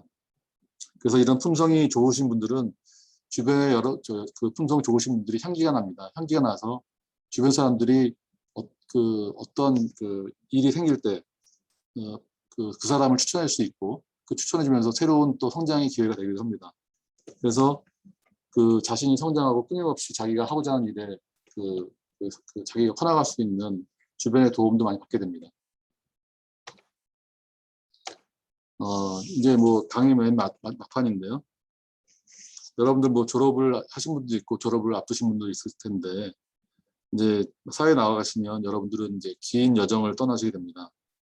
본격적인 스타트 라인에 이제 서 계신 여러분들은 자신을 믿으셔야 됩니다.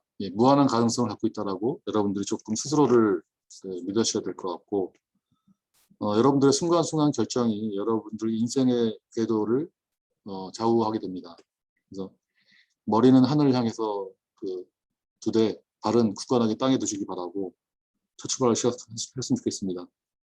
그리고 아까 말씀드렸지만 취업 면접 보실 때는 가장 솔직하고 정직하게 자기소개를 작성하시고 자신만의 강점, 또 준비된 내용들, 그리고 또 좋은 품성을 뭐 글짓기 하듯이 하지 마시고 본인이 정말로 느꼈던 것 부분들을 마음껏 하신다면 좋은 기회를 잡을 수 있지 않을까 생각입니다.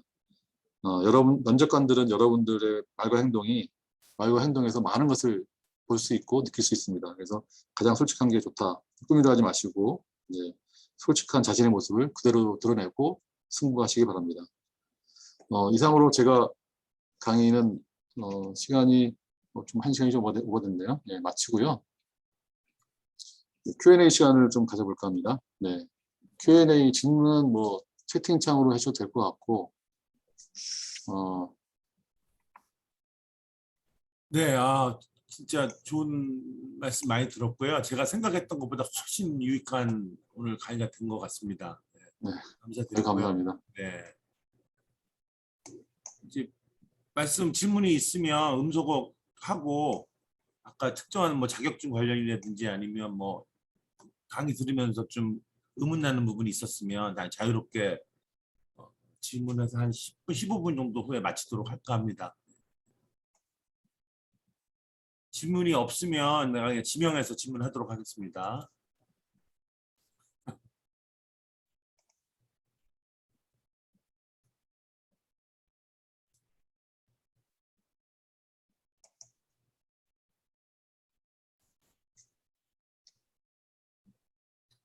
한예원 질문 한번 하지?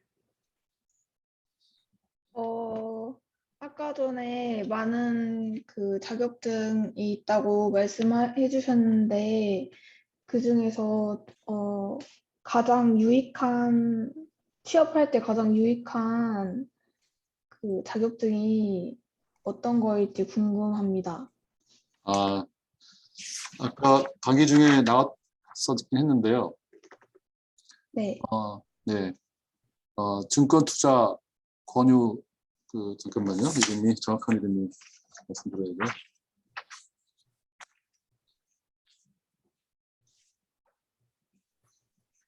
증권 투자 권유 자문 인력 그리고 펀드 투자 권유 자문 인력 투자자산 운용사 이 세 가지는 입사하시면 의무적으로 자격증을 따라고 요구를 합니다. 입사하셔도.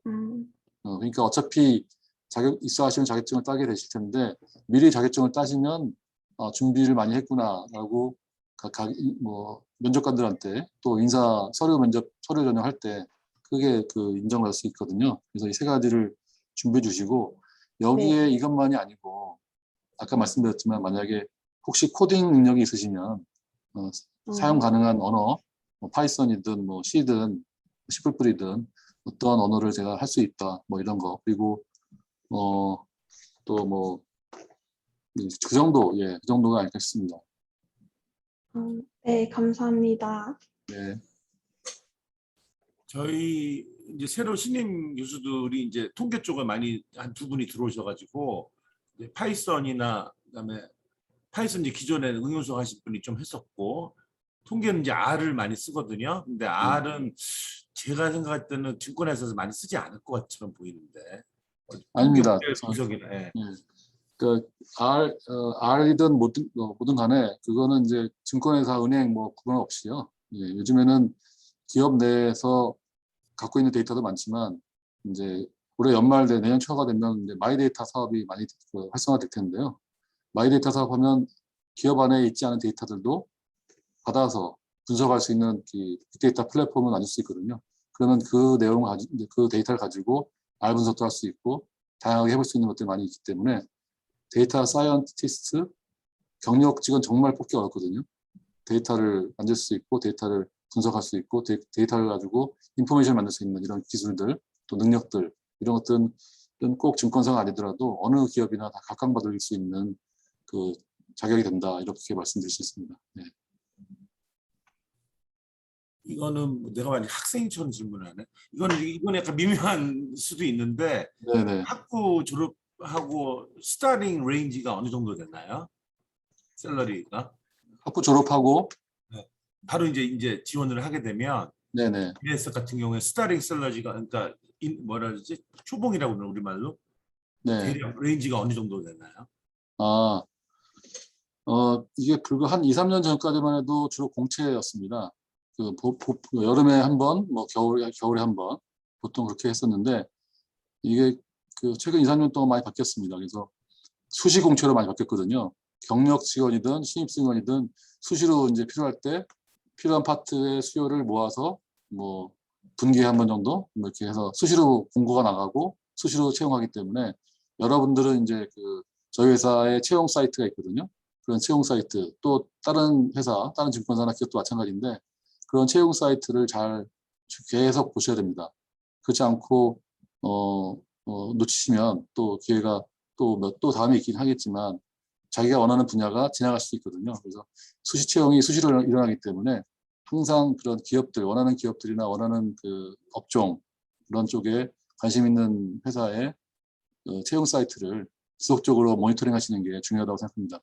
그러면 이제 공고가 나가면 보통은 이제 시험 보지 않습니다. 시험 보지 않고 시험 대신해서 보통 이제 뭐 토익, 토플 어느 정도인지 랭귀지 능력이나 그다음에 자격증 그리고 뭐 또 관심 있는 분야 뭐 이런 것들도 주로 보게 되고요. 그걸 통해서 일단 서류 면접을 하게 됩니다. 서류 면접이 끝나고 나면 이제 면접을 보게 되는데 그 기간 되게 짧습니다. 한 달 내에 다 그게 최종 합격 여부까지 통보가 될 것 같고요. 예. 예, 그렇습니다. 예. 제가 질문에 정확한 대답을 했나요? 그 셀러리는 민감한 분에 다 안 하셨는데 안 하셔도 됩니다. 셀러리요? 네. 아, 네네. 금융권이 좀 세죠. 금융권이 일반 제조업보다 훨씬 세고, 최근에 이제 뭐 IT 개발 능력을 갖고 있는 IT 인력들이 품귀 현상이 있습니다. 시중에. 그래서 IT 인력들을 우대하는 게임 회사나 뭐 네이버, 카카오, 뭐 SK 하이닉스 뭐 관련돼서 이렇게 이제 좀 대기업이나 아니면 대기업에 있는 큰 뭐 제조업체나 아니면 뭐 게임 회사, 플랫폼 기업 이런 기업들은 좋은 인력을 채용하기 위해서 최근에 급여 수준이 많이 올랐습니다. 많이 올라서 금융권과 비슷하게 된 회사도 있고 아직 그 정도까지는 아닌 회사도 많이 있는데 대체적으로 금융권의 페이가 전 산업군에서 상당히 높은 편이다. 예, 제일 거의 높은 편이 아닌가 싶습니다. 네. 저도 사실은 학교 오기 전에 은행에 있었는데 학교 이제 들어오자마자 이제 첫 월급 받았는데 그래서 학교는 이제 2주에 한 번씩 주는지도 생각을 했거든. 그래서 그리고 이제 페이뿐만 아니고 이제 보통 직원들한테 해주는 복지가 또 있거든요. 복지라는 것은 뭐 본인이 스스로 뭐 교육받을 때 필요한 교육비, 뭐 또 뭐 무슨 수당, 연차, 뭐 그다음에 또 뭐 학교 복지에 대한 혜택들이 많이 있거든요. 금융권이 좀 그런 게 좀 세고요. 그래서 그런 부분들을 안정적 입장에서 어느 정도의 페이와 복지를 누리시려면 금융권이 좀 유리합니다. 네. 채팅으로 지금 질문이 하나 왔네요. 네.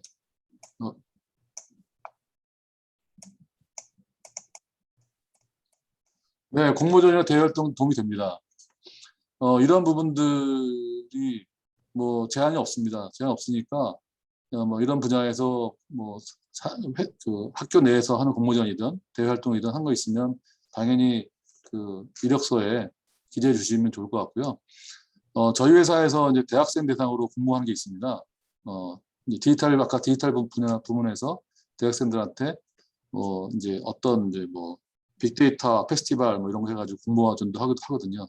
거기에서 입상하시게 되면 서류 전형에 대한 우대권을 드립니다. 그래서 그런 쪽 저희 회사에서 나가는 공고, 뭐 빅데이터 페스티벌 같은 이런 공고도 보시고 준비해서 하시면 상품도 받고 상도 받고 또 입사하실 때 우대권이 있으니까 네, 그런 것들 도움이 됩니다. 네. 거기 미래에셋도 인턴십 같은 게 있나요? 인턴십이 과거에 좀 있었는데요. 최근에는 인턴십 모집이 거의 없습니다. 예, 인턴십이 좀 뭐 청탁도 많이 들어오고 그래가지고 예, 최근에는 인사 쪽에서 잘 진행 안 하는 것 같습니다. 네. 뭐 혹시 있으면 제가 뭐 교수님께 말씀을 드려보겠습니다.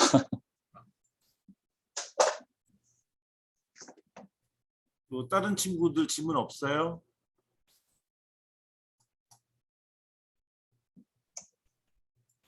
여기 또 하나 채팅이 왔네. 아, 네, 블라인드 채용이요. 블라인드 채용을 하는지는 제가 정확하게 얼마 전까지는 그러진 않았거든요. 그러니까 뭐 이제 자기 가족상이나 또 자기의 신체 사이즈나 뭐 결혼 여부나 이런 것들은 기재관이 없어졌습니다. 없어졌는데 이제 뭐 학과 그다음에 나이 그 정도는 아직도 여전히 이력서에 기재하게 돼 있더라고요. 예. 그래서 블라인드 채용을 할 의향이 있는지 없는지 지금 하고 있는지는 정확히 모르겠는데 지금 이력서 보면 그런 건 아닌 것 같습니다. 네.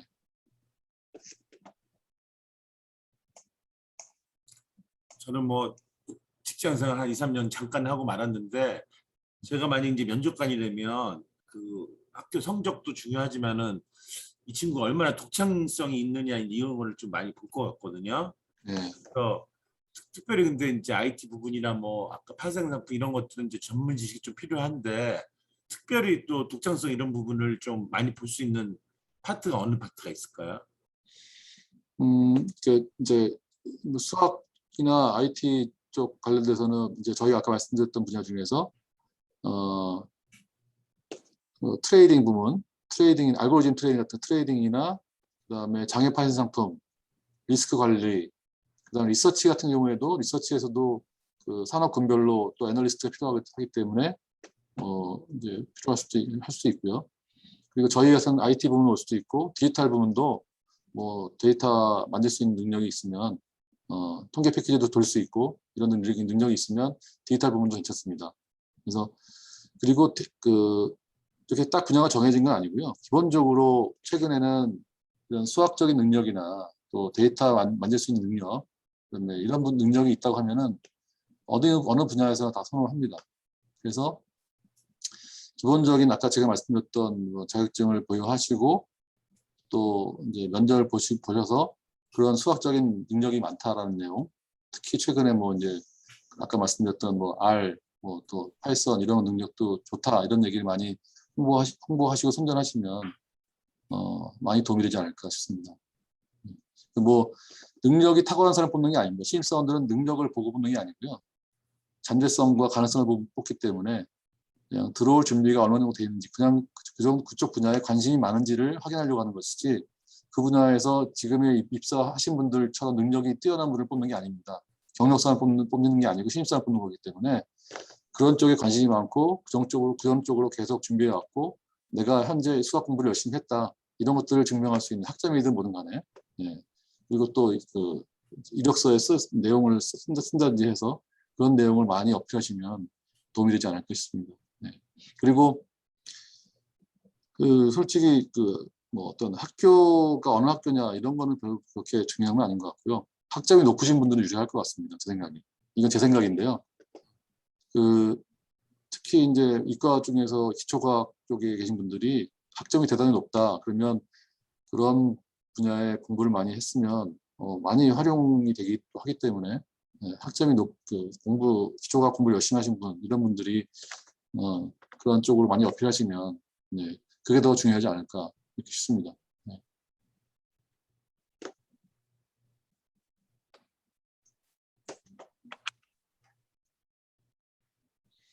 네. 교수님 5시 반 됐는데 어떻게 할까요? 아, 그래? 됐나 벌써? 네. 질문 몇 개 더 받고 없으면 한두 개만 더 하고 했으면 네네. 좋겠는데.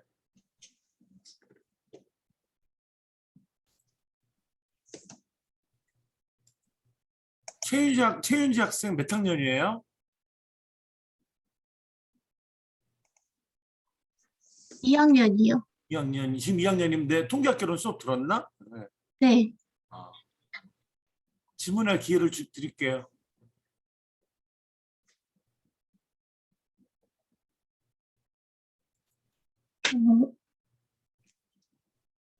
좀만 더 생각해 보겠습니다.